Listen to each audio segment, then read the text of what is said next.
nguntungin. Kalau saya kan menangkapnya seperti itu. Kalau misalnya memang smelter itu menguntungkan buat Freeport, menguntungkan buat MinID, menguntungkan buat segala macam, nggak perlu kita rapat berkali-kali bertahun-tahun. Orang ini rapat yang sama sudah kita lakukan 5 tahun lalu, bicarakan hal yang sama. Nah, jangan-jangan betul bahwa kita tidak membangun negara ini secara utuh dan komprehensif. Smelternya dibangun, industri turunnya tidak.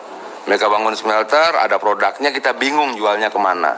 Smelter kedua, nah mungkin boleh diizinkan pimpinan, biar kita sama-sama jelas, jadi tidak berputar-putar setelah 6 tahun saya di Komisi 7, bicaranya smelter, dan tidak pernah dikerjakan. Pak Dian, silakan. Terima kasih pimpinan. Tadi yang disampaikan Kapoksi saya dan Bang Willy menarik buat saya. Wataknya kapitalisme ini kan katanya tamak ya. Dia kejar kemana saja kalau menguntungkan. Makanya Amerika jauh-jauh dulu bikin tambang di Papua. Yang katanya orang Indonesia saat itu pun belum banyak yang sadar bahwa di situ ada emasnya. Tapi penciuman mereka sangat tajam dan mereka bisa menyeberang ribuan kilometer bikin tambang di sana. Kenapa? Pertanyaan itu bisa dijawab sederhana. Karena menguntungkan. Yang jadi problem sekarang, apakah smelter itu menguntungkan? Kalau menguntungkan nggak perlu kita paksa-paksa. Karena wataknya pasti tamak.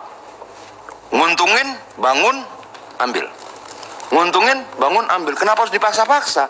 Jangan-jangan yang dibilang Pak Kapoksi kami dan Bang Wida ada benarnya. Nggak nguntungin. Kalau saya kan menangkapnya seperti itu. Kalau misalnya memang smelter itu menguntungkan buat Freeport, menguntungkan buat MinID, menguntungkan buat segala macam, nggak perlu kita rapat berkali-kali bertahun-tahun. Orang ini rapat yang sama sudah kita lakukan 5 tahun lalu, bicarakan hal yang sama.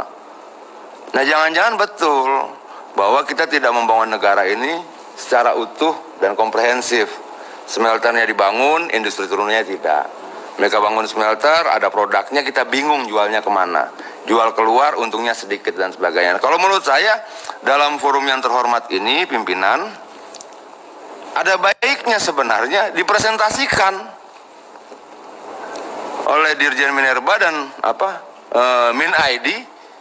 Sebenarnya nguntungnya nggak sih bangun smelter itu buat mereka? Kalau memang tidak menguntungkan lalu kita paksa, jangan-jangan kita sedang berusaha membunuh MinID-nya gitu loh. Kalau betul yang dikatakan Bang Willy, ingatannya kuat itu kemarin 300 miliar per tahun, 10 tahun itu 3 triliun loh. Jangan-jangan tahun ke-15 sudah goodbye, Freeport-nya goodbye, MinID-nya goodbye, segala macam karena tersedot kerugian yang terus-menerus. Nah, boleh tidak saya minta waktu dipresentasikan kalkulasi bangun smelter ini? Saya setuju teman-teman Papua, minta smelter dibangun di Papua.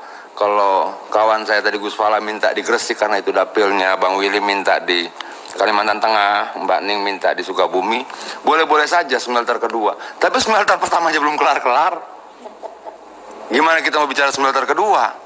Nah, mungkin boleh diizinkan pimpinan, biar kita sama-sama jelas, jadi tidak berputar-putar setelah 6 tahun saya di Komisi 7, bicaranya smelter, dan tidak pernah dikerjakan. Kayaknya,